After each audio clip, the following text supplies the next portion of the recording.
నమస్కారం city news తెలుగుకి స్వాగతం. ముందుగా ముఖ్యాంశాలు.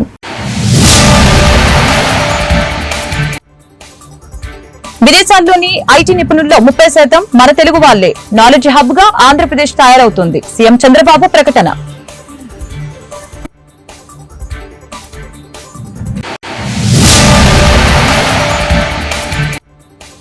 ఏపీలో వేగంగా జాతీయ రహదారుల అభివృద్ధి. 1000 కోట్లతో 18 ఓవర్ బ్రిడ్జిల నిర్మాణం లోక్సభలో స్పష్టం చేసిన కేంద్ర మంత్రి నితిన్ గడ్కరీ.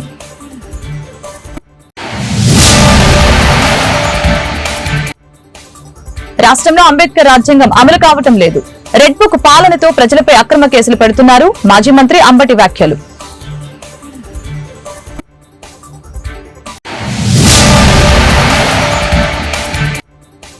గుంటూరులో ఘనంగా అంబేద్కర్ వర్ధంతి కార్యక్రమాలు. రాజ్యాంగ నిర్మాతకు నివాళులర్పించిన రాజకీయ పార్టీలు, ప్రజా సంఘాలు రాజ్యాంగ స్ఫూర్తితో అందరూ నడుచుకోవాలని సూచన.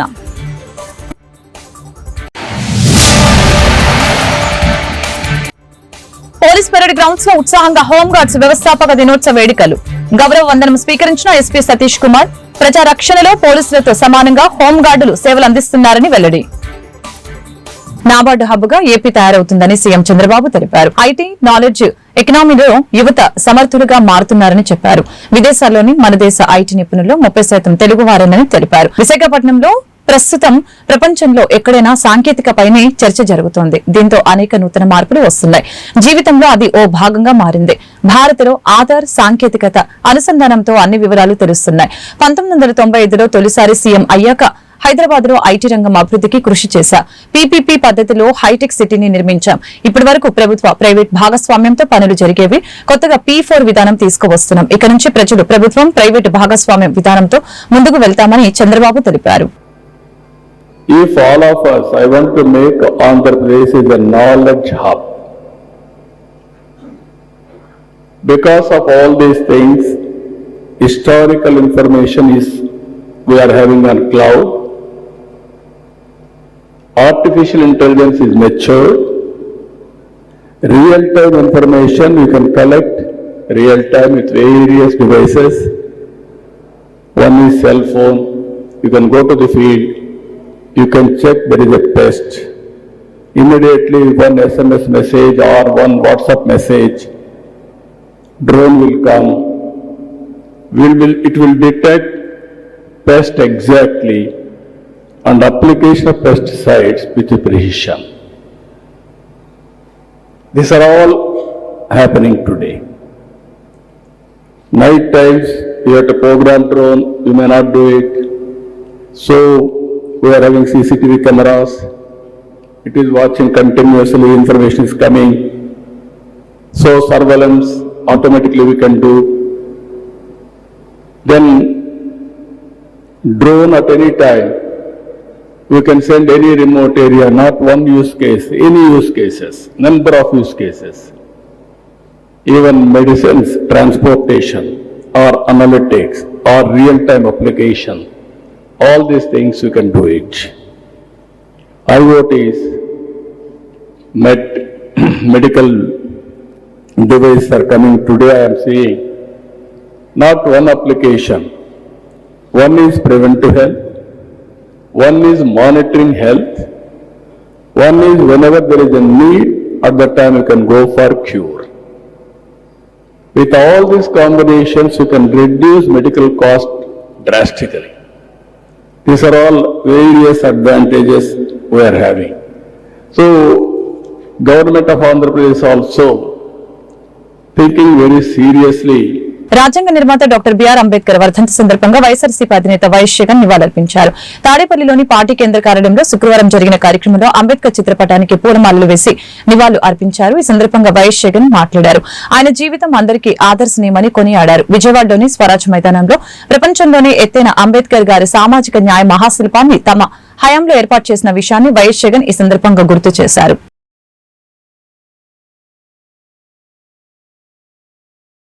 ఏపీలో జాతీయ రహదారులపై 1046 కోట్ల నిధులతో చేపట్టిన 18 ఫ్లైఓవర్ల నిర్మాణాలు వివిధ దశల్లో ఉన్నాయని కేంద్ర రహదారి రవాణా శాఖ మంత్రి నితిన్ గడ్కరీ తెలిపారు.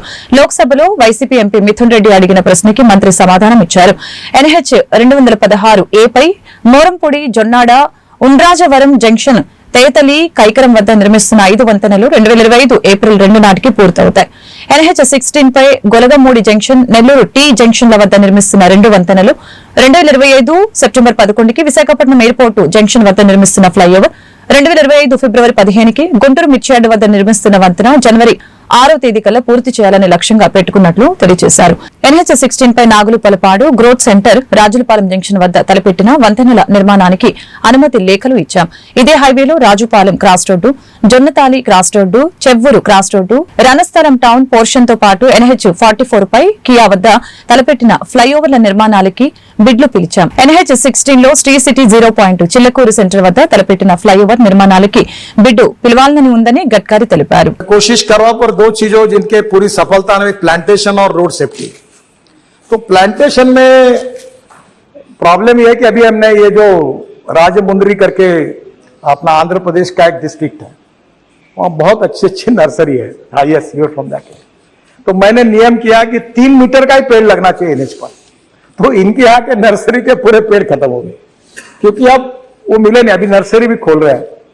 और इकोलॉजी एंड इन्वायरमेंट के लिए हमारी कटिबद्धता है। और मैं ये कंस्ट्रक्शन में काम करते हुए अब मैं समझ गया हूं कि झाड़ पेड़ को काटना ठीक नहीं है। और इसलिए सुप्रीम कोर्ट ने 4 धाम के प्रोजेक्ट में हमें परमिशन दी है और हम कोर्ट में मामला जीत गए, बद्रीनाथ, केदारनाथ, गंगोत्री, यमुनोत्री को जोड़ने के लिए। फिर भी हमने निर्णय किया है कि हम देश में 1000 कॉन्ट्रैक्टर ऐसे तैयार करेंगे जो केवल ट्रांसप्लांटेशन का काम कर सकते हैं। हम पेड़ तोड़ेंगे नहीं, हम ट्रांसप्लांट करेंगे। अध्यक्ष महाराज, आपको कभी समय मिलेगा तो हम एक स्टेट ऑफ आर्ट प्रोजेक्ट, एक एयरपोर्ट के पीछे द्वारका एक्सप्रेस हाईवे कर रहे हैं। 30,000 करोड़ का प्रोजेक्ट है 10 किलोमीटर में। और वो जो प्रोजेक्ट है वहां हमने 12,000 ट्री को मैंने आग्रह से कहा नहीं तोड़ना, ट्रांसप्लांट सक्सेसफुली किया है। इसमें अलग अलग प्रकार की टेक्नोलॉजी है और निश्चित रूप से इस देश में 1000 कॉन्ट्रैक्टर ऐसे तैयार करेंगे, पर पेड़ उनको पैसा देंगे और इसके बाद पेड़ काटेंगे नहीं, ट्रांसप्लांट करेंगे। यही कोशिश हम करेंगे, ये मैं आपको बताना चाहता हूं। सर, एक बात रोड सेफ्टी की है, मुझे आपका भी सहयोग चाहिए। बहुत दिनों में आप लोगों ने भी उल्लेख किया कि वर्ल्ड में जाने के बाद 11% वर्ल्ड के एक्सीडेंट कहां होते हैं, तो हिंदुस्तान में होते हैं। मरने वाले लोग ज्यादा कहां है, तो हिंदुस्तान में। 5 लाख एक्सीडेंट होते, 1.5 लाख लोगों की मौतें होती है। अब मुझे बताइए, 3 लाख लोग दिव्यांग बन जाते हैं, हाथ पैर टूट जाते हैं, 3% GDP का नुकसान होता है। కూటమి ప్రభుత్వ పెద్దలపై మాజీ మంత్రి వైఎస్ఆర్సీపీ గుంటూరు జిల్లా అధ్యక్షులు అంబటి రాంబాబు ఫైర్ అయ్యారు. కూటమి నేతల ఆధ్వర్యంలో సోషల్ మీడియాలో వైఎస్ఆర్సీపీ నేతలపై తప్పుడు ప్రచారం చేస్తున్నారని చెప్పారు. ఈ మేరకు శుక్రవారం పట్టాభిపురం పోలీస్ స్టేషన్ వద్ద అంబటి మీడియాతో మాట్లాడారు. టీడీపీ సోషల్ మీడియాపై పోలీసులు చర్యలు తీసుకోవాలని, లేదంటే కోర్టును ఆశ్రయిస్తామని అంబటి హెచ్చరించారు. 2 కంప్లైంట్స్ ఇవాళ పట్టాపురం పోలీస్ స్టేషన్ లో నా పేరు మీద ఇవ్వటం జరిగింది. ఇంకో కంప్లైంట్ కూడా చూడబ్బా. 2 కంప్లైంట్స్ ఇవ్వటం జరిగింది. ఒకటి తెలుగుదేశానికి సంబంధించినటువంటి అఫీషియల్ ట్విట్టర్లో వాళ్ళు, తెలుగుదేశం వాళ్ళు జగన్మోహన్ రెడ్డి గారి మీద అసభ్యకరంగా పెట్టినటువంటి పోస్ట్ మీద యాక్షన్ తీసుకోమని చెప్పడం కోసం మేము ఈ కంప్లైంట్ ఇవ్వటం జరిగింది. దానిలో చూడండి, ఇదిగో తెలుగుదేశం పార్టీ జై టీడీపీ అనేది ఇది వాళ్ళు అఫీషియల్ ట్విట్టర్లో అఫీషియల్ పేజీలో దీన్ని పెట్టారు. పెట్టిన తర్వాత దీన్ని నేను పోస్ట్ చేస్తూ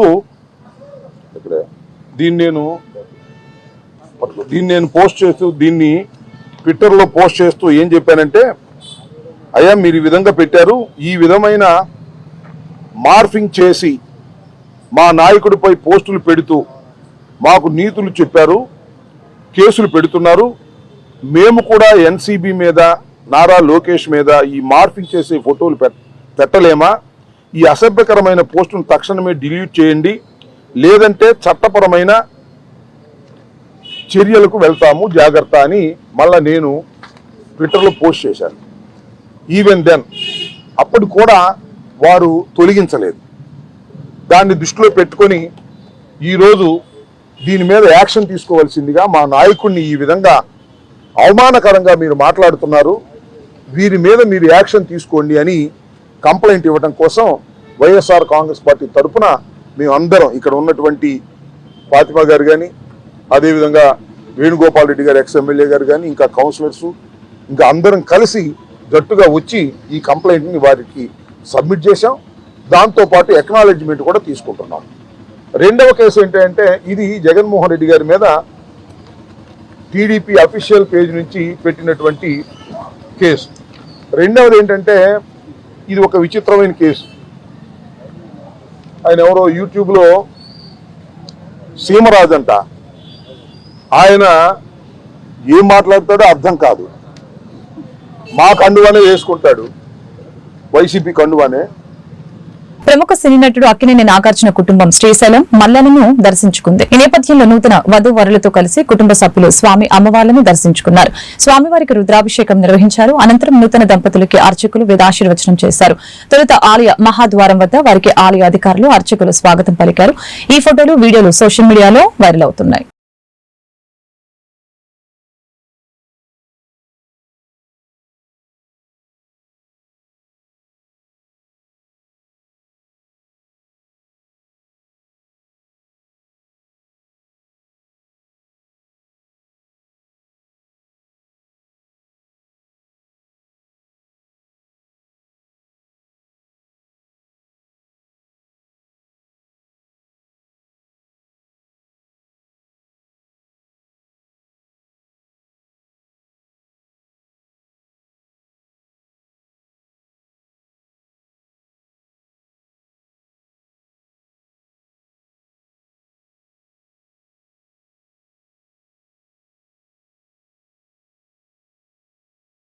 తెలుగుదేశం పార్టీ ఆధ్వర్యంలో డాక్టర్ బిఆర్ అంబేద్కర్ వర్ధంతి కార్యక్రమాన్ని ఘనంగా నిర్వహించారు. గుంటూరులోని అంబేద్కర్ విగ్రహానికి ఎమ్మెల్యేలు నక్క ఆనందబాబు, గల్లా మాధవి పూలమాలలు వేసి నివాళులర్పించారు.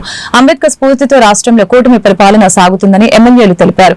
అయితే రాజ్యాంగానికి విరుద్ధంగా వైసీపీ అరాచకాలు చేస్తుందని చెప్పారు. బడుగు బలహీన వర్గాల అభ్యున్నతి లక్ష్యంగా తమ పరిపాలన ఉంటుందని వారు స్పష్టం చేశారు.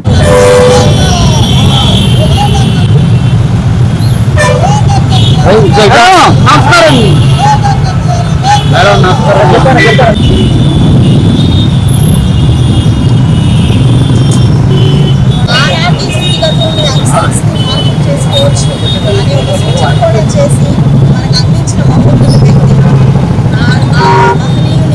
వర్ధంతిని పురస్కరించుకొని ఈరోజు నాయకులందరం కూడా నివాళులు అర్పించుకొని చాలా ఆనందంగా ఉంది. ఆడపిల్ల చదువు, ఆడపిల్ల స్వాతంత్రం అనేది ఎంత ముఖ్యమో ఆయన ముందే చెప్పడం జరిగింది. ఒక సమాజం యొక్క అభివృద్ధి ఆడపిల్ల యొక్క స్వేచ్ఛ మీద ఆధారపడి ఉంటుంది అని చెప్పి ఆనాడే చెప్పిన చాలా గొప్ప వ్యక్తి. ఈరోజు ఒక ఆడపిల్లగా, అదేవిధంగా ఒక నాయకురాలిగా, ఆ నాయకురాలిగా ఆయన గుర్తు చేసుకోవడం ఆనందకరం. అండ్ ఇంతటి అవకాశాన్ని నాకు చంద్రబాబు నాయుడు గారు కల్పించడం, ఆయనకు కూడా నాకు పాదాభివందనం చేసుకుంటున్నాను. ఒక్కసారి ఆయనకి మన నివాళులు అర్పించడానికి వచ్చిన ప్రతి ఒక్కరికి కూడా ధన్యవాదాలు చెల్లిస్తున్నాను.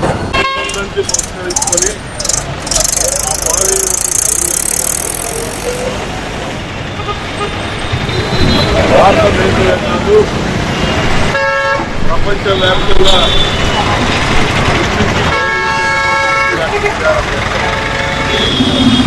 ఇవాళ భారతదేశానికి డాక్టర్ అంబేద్కర్ గారు అందించినటువంటి రాజ్యాంగం 75 ఏళ్ళు అవుతా ఉంది. అమలులో ఉంది. 75 స్వతంత్రాల మహోత్సవాలు ఇప్పుడు జరుపుకుంటా ఉన్నాం. ప్రపంచంలోనే అతిపెద్ద ప్రజాస్వామిక దేశమైనటువంటి భారతదేశం అంబేద్కర్ గారు ఇచ్చినటువంటి దృఢమైన రాజ్యాంగంతో ఈరోజు అనేక రకాలుగా ముందుకెళ్తున్నటువంటి దేశంలో స్వాతంత్రం పరిస్థితులు 75 ఏళ్ల సంవత్సరంలో ఉన్నటువంటి పరిస్థితులు ఒకసారి గమనంలో తీసుకుంటే పరిస్థితులు ఏ విధంగా మారినా ఏ విధంగా కొత్త వచ్చినా ఏ విధంగా 62వ హోంగార్డ్ వ్యవస్థాపక దినోత్సవ వేడుకలు గుంటూరులో ఘనంగా నిర్వహించారు. జిల్లా ఎస్పీ సతీష్ కుమార్ ముఖ్య అతిథిగా హాజరై పెరేడ్ కమాండర్ ఆధ్వర్యంలో హోంగార్డులచే గౌరవ వందనం స్వీకరించారు. అదేవిధంగా హోంగార్డులకి నిర్వహించిన వివిధ స్పోర్ట్స్ అండ్ గేమ్స్ పోటీల్లో విజేతలైన హోంగార్డులకి ఎస్పీ చేతుల మీదుగా అవార్డుల్ని ప్రదానం చేయడం జరిగింది. ఈ సందర్భంగా ఎస్పీ సతీష్ కుమార్ మీడియాతో మాట్లాడారు. అత్యవసర పరిస్థితులు, సంఘ విద్రోహ శక్తుల అణచివేత, ప్రకృతి వైపరీత్యాలు వంటివి సంభవించినప్పుడు పోలీస్ బలగాలతో పాటు సమానంగా నిస్వార్థంగా ప్రజలకి సేవ చేయడంలో హోంగార్డుల పాత్ర ఎంతో కీలకమని చెప్పారు. IPS inspection the police parade ground లో చక్కగా సాగుతుంది. సుందర సుమనోహర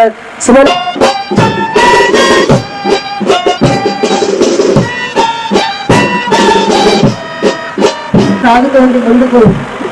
ప్రగతి రథంలాగా, శాంతి వారధిలాగా, క్రాంతి సారథిలాగా.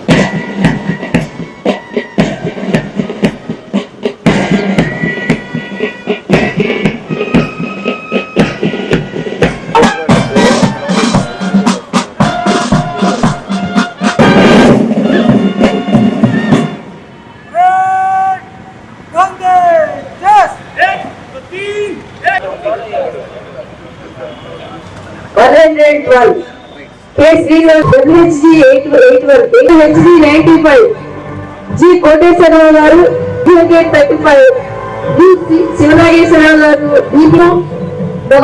కే ఝాన్సీ రాణి గారు వరవిడితో గౌరవనీయులు మన అందరికీ వారి కర్తృత్వం, మిత్రుత్వం, నేతృత్వం, దాతృత్వం శాంతి భద్రతలు.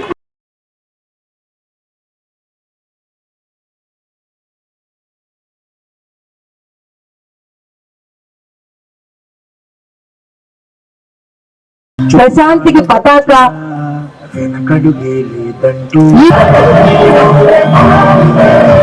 ఓహో పౌరవ మా వికసిత్ ఆంధ్రప్రదేశ్, వికసిత్ భారత్ సాకారం చేయులా.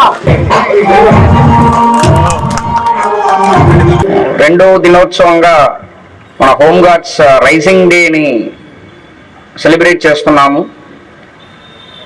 మనకు చైనా వార్ తర్వాత 1962 మన చైనా వార్ తర్వాత ఆ వార్లో వాలంటీర్స్ గా పనిచేస్తున్న వాళ్ళు అందరినీ కూడా హోంగార్డ్స్ అండ్ రికగ్నైజ్ చేస్తూ వాళ్ళందరినీ కూడా పోలీస్ డిపార్ట్మెంట్లో ఒక భాగంగా తీసుకోవాలని చెప్పేసి నిర్ణయం తీసుకోవడం జరిగింది. దాని తర్వాత మనకి విజయవాడలో మనకి హోంగార్డ్ అనేది ప్రాపర్గా స్టార్ట్ అవ్వడం జరిగింది. దాని తర్వాత ఇప్పుడు 1963 విజయవాడలో స్టార్ట్ అవ్వడం జరిగింది. దాని తర్వాత ఇప్పుడు 62 సంవత్సరం పూర్తి అయింది. ఈ 62 సంవత్సరం కూడా మన హోంగార్డ్స్ రోల్ చాలా చాలా ఇంపార్టెంట్గా ఉంది. అంటే ఏ డిపార్ట్మెంట్ అయినా అవ్వచ్చు, పేరెంట్ డిపార్ట్మెంట్ అయినా పోలీస్ ఉండొచ్చు, విజిలెన్స్ అండ్ ఎన్ఫోర్స్మెంట్ ఉండొచ్చు, ఫైర్ డిపార్ట్మెంట్ ఉండొచ్చు, రోడ్ ట్రాన్స్పోర్ట్ డిపార్ట్మెంట్ ఉండొచ్చు. అన్ని డిపార్ట్మెంట్స్లో హోంగార్డ్స్ రోల్ అనేది చాలా ఇంపార్టెంట్గా ఉంది. ఇప్పుడు నేను ఈ సర్వీస్కి వచ్చి కూడా ఆల్మోస్ట్ 6.5 సంవత్సరం అవుతుంది. ఈ 6.5 సంవత్సరంలో నా జర్నీలో హోంగార్డ్ రోల్ని చాలా క్షుణ్ణంగా చూడడం జరిగింది. మొట్టమొదటిసారిగా నేను ఏజెన్సీ ప్రాంతంలో హోంగార్డ్గా గుంటూరు ఇన్నర్ రింగ్ రోడ్ లో ప్రెస్టీజ్ అల్ట్రా ఫ్రెష్ షోరూమ్ ప్రారంభోత్సవం ఘనంగా జరిగింది. ఎమ్మెల్యే గల్లా మాధవి ముఖ్య అతిథిగా హాజరై షోరూమ్ ని ప్రారంభించడం జరిగింది. బ్రాండెడ్ కంపెనీ అయిన ప్రెస్టీజ్ ని గుంటూరులో ఏర్పాటు చేయడం ఆనందంగా ఉందని తెలిపారు. నాణ్యతతో కూడిన వస్తువులు అందించి వినియోగదారుల మన్ననలు పొందాలని సూచించారు. అదేవిధంగా ప్రెస్టీజ్ ద్వారా అందిస్తున్న వస్తువుల వివరాలు సంతోష్ మీడియాకు వివరించారు. మనకి ఆల్ ఓవర్ పాన్ ఇండియాలో 220 బ్రాంచెస్ ఉన్నాయి మేడం. వెస్టేజ్ అప్లయన్సెస్ తో పాటు మోడల్ కిచెన్స్ కూడా కాన్సెప్ట్ మేడం.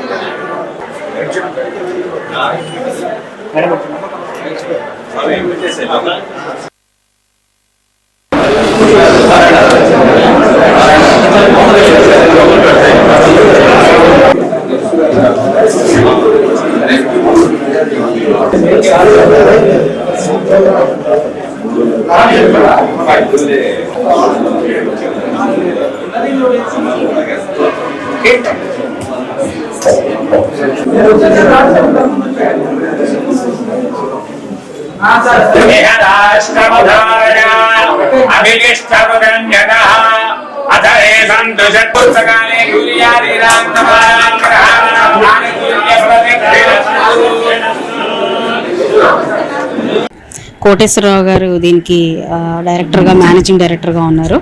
వీరికి మా శుభాకాంక్షలు. మరిన్ని షోరూమ్స్ ఇలా ఓపెన్ చేసుకొని ప్రజలందరికీ కూడా అందుబాటులోకి రావాలని కోరుకుంటూ ఉన్నాను.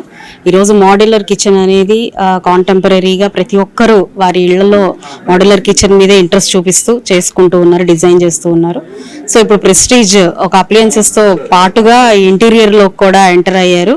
చాలా అద్భుతంగా డిజైన్స్ని వాళ్ళు ఇస్తూ ఉన్నారు. And contemporary style and at the same time ఎక్కడ కూడా క్వాలిటీని వదలకుండా, కాంప్రమైజ్ అవ్వకుండా వారు ఈరోజు అందుబాటులోకి తీసుకొస్తున్నారు. విత్ వెరీ కాంటెంపరీ ప్రైజెస్ కూడా చాలా అందుబాటులోకి ప్రైజెస్ ఉన్నాయి. మోడ్యులర్ కిచెన్ అంటేనే జనరల్గా ఎక్కువ కాస్ట్తో కూడుకున్నది అన్న నోషన్ ఉంటుంది. అయితే prestige it's a branded one. All ఇండియాలోనే 220 బ్రాంచెస్గా ఈరోజు ప్రెస్టీజ్ మనందరికీ అందుబాటులో ఉంది. అలా ఒక ట్రస్ట్ వర్ది కంపెనీగా ప్రెస్టీజ్ ఈరోజు గ్రో అయింది. అండ్ ఇప్పుడు కొత్తగా ఇంటీరియర్ లో కూడా వస్తూ ఉంది. అండ్ చూశాను మోడ్యులర్ డిజైన్స్ వాళ్ళందరికీ కూడా చాలా బాగున్నాయి. అండ్ వెరీ నైస్ టెక్నాలజీని కూడా వాళ్ళు వాడుతూ ఉన్నారు, ఢిల్లీ బేస్డ్ నుంచి కూడా. సో గుడ్ మార్నింగ్ అండి అందరికీ. గుంటూరులో ఇది మా ఫస్ట్ షోరూమ్. సో ఏంటంటే ఇప్పటి వరకు అందరికీ ప్రెస్టీజ్ అంటే ఒక అప్లయన్సెస్ తెలుసు. సో కుక్కర్స్ కానీ అదర్ ఐటమ్స్ కానీ. సో ఫస్ట్ టైం గుంటూరులోని ఫుల్ ఇంటీరియర్ అంటే మనకి మాడ్యులర్ కిచెన్ దగ్గర నుంచి వార్డ్రాబ్స్, టీవీ యూనిట్స్, ఎవ్రీథింగ్ మీకు వుడెన్తో చేసే ప్రతి ఐటమ్ కూడా మనకి డిఫరెంట్ టైప్స్ ఆఫ్ మెటీరియల్స్తోని ప్రెస్టీజ్ ప్రొవైడ్ చేస్తుంది. సో అందులోని జనరల్గా మనకి ప్రొవైడ్ చేసే వాటిల్లో BWP అంటే వాటర్ ప్రూఫ్ ప్లైవుడ్ అంటారు, HDHMR అంటారు, సో MDF అంటారు. కానీ కంపెనీస్లోని దాంట్లో యూనిక్నెస్ ఏంటంటే మాది కార్కస్ మొత్తం కూడా MS మైల్డ్ స్టీల్తోని, అలాగే SS స్టెయిన్లెస్ స్టీల్తోని కూడా మేము సర్వీసెస్ అన్నది ప్రొవైడ్ చేస్తున్నాం విత్ ద సేమ్ లుక్. మనకేంటంటే ఇప్పుడు నార్మల్గా అందరికీ ఉన్న ఒపీనియన్ ఏంటంటే ఇప్పుడు స్టీల్తో చేసుకుంటే సౌండ్స్ వస్తాయి, రస్ట్ పడతాయి అనే అటువంటిది ఒపీనియన్ ఉంది. కానీ మన వైఎస్ఆర్ కాంగ్రెస్ పార్టీ ఆధ్వర్యంలో అంబేద్కర్ వర్ధంతి కార్యక్రమాన్ని గుంటూరులో నిర్వహించారు. మాజీ మంత్రి అంబటి రాంబాబు, వైసీపీ నేతలు నూరి ఫాతిమా, డైమండ్ బాబు తదితరులు పాల్గొని అంబేద్కర్ విగ్రహానికి పూలమాలలు వేసి నివాళులు అర్పించారు. ఎన్డీఏ కూటమి ప్రభుత్వంలో ప్రజల్ని అక్రమ కేసులతో వేధిస్తున్నారని వారు ఆరోపించారు. అంబేద్కర్ రచించిన రాజ్యాంగం కాకుండా రెడ్ బుక్ రాజ్యాంగంతో పరిపాలన సాగిస్తున్నారని వారు ఆరోపించారు. ప్రజా సమస్యలపై నిరంతరం పోరాటాలు చేస్తున్నామని అన్నారు. సభ రాజ్యాంగ నిర్ణయ సభ రచనా సంఘానికి చైర్మన్గా ఎన్నుకున్నారు. ఏకతీతంగా చేరాడు. చాలా మంది అనుకుంటారు ఆయన పార్టీలకు అనుకూలంగా చేరాడని, అది కరెక్ట్. రాజ్యాంగమే ఈ దేశ స్థితిగతులను మారుతుంది. అందుకోసం బహుజన్ సమాజ్ పార్టీ నిరంతరం పోరాటం చేస్తూ బాబాసాహెబ్ అంబేద్కర్ వైఎస్ఆర్ కాంగ్రెస్ పార్టీ తరఫున వారికి ఘనంగా అందరూ వచ్చి నివాళులు అర్పించడం. బిఆర్ అంబేద్కర్ గారి గురించి ప్రత్యేకంగా చెప్పవలసిన అవసరం లేదు, కానీ ఈ సందర్భంగా 2 విషయాలు గుర్తు చేయాలి. డాక్టర్ బిఆర్ అంబేద్కర్ భారతదేశానికి రాజ్యాంగాన్ని ఏర్పరచడంలో కీలక పాత్ర వహించినటువంటి వ్యక్తి. డ్రాఫ్టింగ్ కమిటీ చైర్మన్గా వ్యవహరించారు. ఒక పవిత్రమైన రాజ్యాంగాన్ని రూపుదిద్దటంలో ఆయన ఎనలేని కృషి చేశారు. రెండో అంశం ఏంటంటే ఈ దేశంలో నివసిస్తున్నటువంటి బహుళ జాతీయులు, ముఖ్యంగా దళితులు, అణగారిన వర్గాలు, వారు అందరితో పాటు ఎదగాలి అంటే రిజర్వేషన్లు కావాలని పట్టుబట్టి ఆ రిజర్వేషన్ల రాజ్యాంగంలో పొందుపరచడం వలనే ఇవాళ పెద్ద స్థాయిలో అణగారిన వర్గాల నుంచి చదువుకొని వృద్ధికొచ్చి దేశంలో కీలకమైన పాత్ర పోషించగలుగుతున్నారు బడుగు బలహీన వర్గాలు. అంటే అది అంబేద్కర్ గారి ఆలోచన వల్లనేనని ఈ సందర్భంగా నేను చెప్పదలుచుకున్నాను. దానితో పాటు ఇవాళ భారతదేశంలో రాజ్యాంగం అంబేద్కర్ గారు రచించింది జరుగుతూ ఉంటే ఈ రాష్ట్రంలో మాత్రం రాజ్యాంగం భారత రాజ్యాంగానికి వ్యతిరేకంగా 69వ బిఆర్ అంబేద్కర్ గారి వర్ధంతి సందర్భంగా నివాళులు అర్పించుకుంటూ ఈ దేశమంతా బిఆర్ అంబేద్కర్ గారి కష్టం. ఎందుకంటే మనమందరం ఆయన చరిత్ర గురించి వింటూనే వచ్చాం. ఏ విధంగా ఆయన చదువు కానీ లేకపోతే ఏ విధంగా దళితులు ఒక్కళ్ళే కాదు ప్రతి ఒక్కళ్ళు కూడా సామాజిక వర్గం అందరం సమాంతరం అని చెప్పి మరి అందరికీ ఈరోజు కాన్స్టిట్యూషన్ ఫర్ ద ఫ్రీడమ్ కానీ ప్రతి ఒక్క విషయంలో కూడా రాజ్యాంగాన్ని రాసి మనందరినీ ఈరోజు మనం ఇంత చక్కగా ఉండగలుగుతున్నాము అని అంటే బిఆర్ అంబేద్కర్ గారి వల్లే. ఆయన ఆశయాల్ని ముందుకు తీసుకెళ్ళాలి ఖచ్చితంగా. ఎందుకనంటే రాబోయే తరాలకు కానీ లేకపోతే వేరే దేశాలకి నిజంగానే ఇక్కడ ఉన్న మరి ప్రతి ఒక్కటి కూడా విభిన్న కులాలు, విభిన్న మతాలు, విభిన్న ప్రాంతాలు, విభిన్న మరి లాంగ్వేజెస్ ఉన్న ఈ దేశం మరి బిఆర్ అంబేద్కర్ గారి ఆశయాలు ముందుకు తీసుకెళ్ళాలి ఖచ్చితంగా.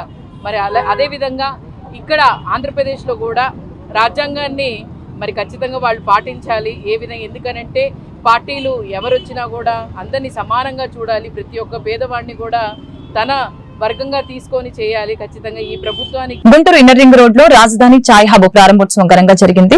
కొన్నూరు ఎమ్మెల్యే ధూళిపాల నరేంద్ర కుమార్ ముఖ్య అతిథిగా హాజరై చాయ్ హబ్ ను ప్రారంభించారు. టీడీపీ నాయకులు తాళ్ల శ్రీనివాసరావు, పెదకాకాని మండలం తెలుగుదేశం పార్టీ ప్రధాన కార్యదర్శి కొల్లేటి మురళి, ఇతర నాయకులు కార్యక్రమంలో పాల్గొన్నారు.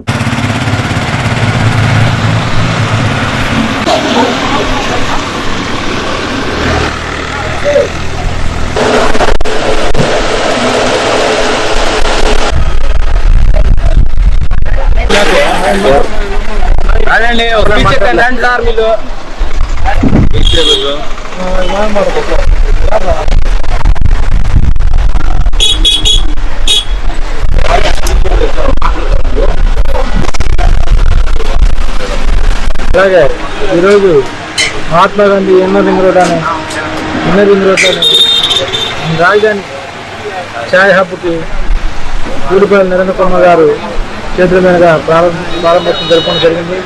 ఆయన కూడా ఈ కార్యక్రమం వచ్చినందుకు ధన్యవాదాలు తెలియజేసుకుంటూ, ముఖ్యంగా యువత ఇలాంటి వాటిలో వ్యాపార వృద్ధిలో కూడా అభివృద్ధి చెంది డెవలప్ కావాలని కూడా మనస్ఫూర్తిగా కోరుకుంటున్నాను. నమస్కారం.